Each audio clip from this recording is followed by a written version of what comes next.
ಕೆಲವು ತಿಂಗಳುಗಳಿಂದ ರಾಜ್ಯದಲ್ಲಿ ಅಕ್ಟೋಬರ್ ಕ್ರಾಂತಿ, ನವೆಂಬರ್ ಕ್ರಾಂತಿ ಸಾಕಷ್ಟು ಚರ್ಚೆಗಳು ನಡೀತಾ ಇತ್ತು. ಆಡಳಿತ ಪಕ್ಷದ ಸಚಿವರು, ಶಾಸಕರುಗಳೇ ಈ ವಿಚಾರದಲ್ಲಿ ಹೇಳಿಕೆಗಳನ್ನು ನೀಡಿದರು. ಆದರೆ ದಿನೇ ದಿನೇ ಯಾವ ರೀತಿ ಇವತ್ತು ಮುಖ್ಯಮಂತ್ರಿ ಕಾಳಗ, ಕುರ್ಚಿ ಕಾಳಗ ಪ್ರಾರಂಭ ನಡೀತಾ ಇದೆ.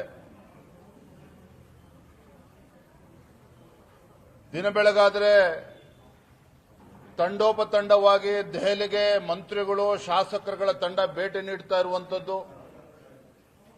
ಮುಖ್ಯಮಂತ್ರಿಗಳು, ಉಪಮುಖ್ಯಮಂತ್ರಿಗಳು ವಾರದಲ್ಲಿ 4 ದಿನ ದೆಹಲಿನಲ್ಲಿ, 3 ದಿನ ಬೆಂಗಳೂರಿನಲ್ಲಿ ಇರ್ತಾ ಇರುವಂತದ್ದು. ಇವೆಲ್ಲದರ ನೋಡ್ತಾ ಇದ್ರೆ ರಾಜ್ಯದಲ್ಲಿ ಒಂದು ರೀತಿಯ ಅರಾಜಕತೆ ಸೃಷ್ಟಿ ಆಗ್ತಾ ಇದೆ. ಭಾರತೀಯ ಜನತಾ ಪಾರ್ಟಿಯಿಂದ ಅಲ್ಲ, ಮುಖ್ಯಮಂತ್ರಿ, ಉಪಮುಖ್ಯಮಂತ್ರಿ, ಆಡಳಿತ ಪಕ್ಷದ ಸಚಿವರು, ಶಾಸಕರ ಬಡಿದಾಟದಿಂದಾಗಿ ರಾಜ್ಯದಲ್ಲಿ ಒಂದು ರೀತಿಯ ಅರಾಜಕತೆ ಸೃಷ್ಟಿಯಾಗಿದೆ. ಆಡಳಿತ ಯಂತ್ರ ಸಂಪೂರ್ಣವಾಗಿ ಕುಸಿದು ಬಿದ್ದಿರುವಂತದ್ದು, ಕಾನೂನು ಸುವ್ಯವಸ್ಥೆ ಸಂಪೂರ್ಣವಾಗಿ ಹಾಳಾಗಿರುವಂತದ್ದು. ಇದರ ನಡುವೆ ರೈತರು, ಕಬ್ಬು ಬೆಳೆಗಾರರಿರ್ಬೋದು, ತೊಗರಿ, ಹುರುಳಿ ಬೆಳೆಗಾರರಿರ್ಬೋದು, ಮತ್ತೊಂದು ಕಡೆ ಮೆಕ್ಕೆಜೋಳ, ಭತ್ತ ಬೆಳೀತಕ್ಕಂಥ ರೈತರು ಖರೀದಿ ಕೇಂದ್ರ ಪ್ರಾರಂಭ ಮಾಡಿ ಅಂತೇಳಿ ಬೊಬ್ಬೆ ಹೊಡಿತಾ ಇದ್ರು ಸಹ ಪಾಪ ಮುಖ್ಯಮಂತ್ರಿಗಳು ಈ ಸಮಸ್ಯೆಗೆ ಪರಿಹಾರ ಕಂಡುಕೊಳ್ಳೋದಕ್ಕೆ ಸಮಯ ಸಿಗದೇ ಇರುವಂತದ್ದು.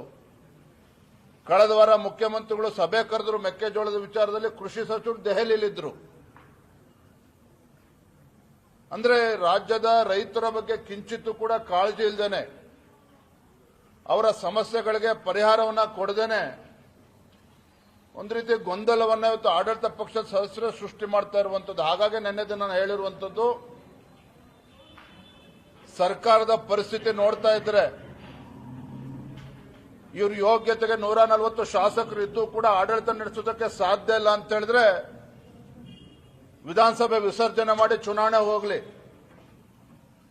ಬೆಳಗಾವಿಗೆ ಬಂದು ಸುಮ್ಮನೆ ಕಾಟಾಚಾರಕ್ಕೆ ಅಧಿವೇಶನ ಮಾಡಿ ಪಾಪ ಬೆಳಗಾವಿನಲ್ಲಿ ರೈತರು ಇವತ್ತು ಬಹಳ ಕಾತುರದಿಂದ ಕಾಯ್ತಾ ಇದ್ದಾರೆ. ಚಳಿಗಾಲದ ಅಧಿವೇಶನ ಪ್ರಾರಂಭ ಆಗ್ತದೆ. ಚಳಿಗಾಲದ ಅಧಿವೇಶನ ಪ್ರಾರಂಭ ಆಗ್ತದೆ. ಕಬ್ಬು ಬೆಳೆಗಾರರ ಸಮಸ್ಯೆಗೆ ಸರ್ಕಾರ ಉತ್ತರವನ್ನ ಕೊಡ್ತದೆ.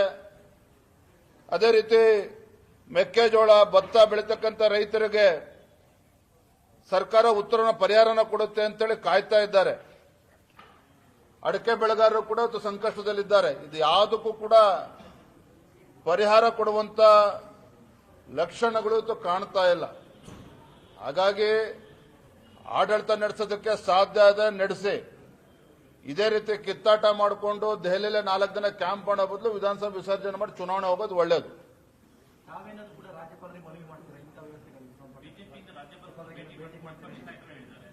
ನೋಡೋಣ, ಇನ್ನೂರು ಬೀದಿಗಿಳಿದು ಬಡಿಗೆ ತಗೊಂಡು ಹೊಡೆದಾಡ್ಕೊಳ್ತಕ್ಕಂಥ ಸನ್ನಿವೇಶ ಈಗಾಗಲೇ ಸೃಷ್ಟಿಯಾಗಿದೆ. ಅವ್ರು ಹೊಡೆದಾಡ್ಕೊಂಡ ಮೇಲೆ ನಾವು ಕೂಡ ಏನ್ ಮಾಡಬೇಕು ಅದ್ರ ಬಗ್ಗೆ ಆಲೋಚನೆ ಮಾಡ್ತೇವೆ.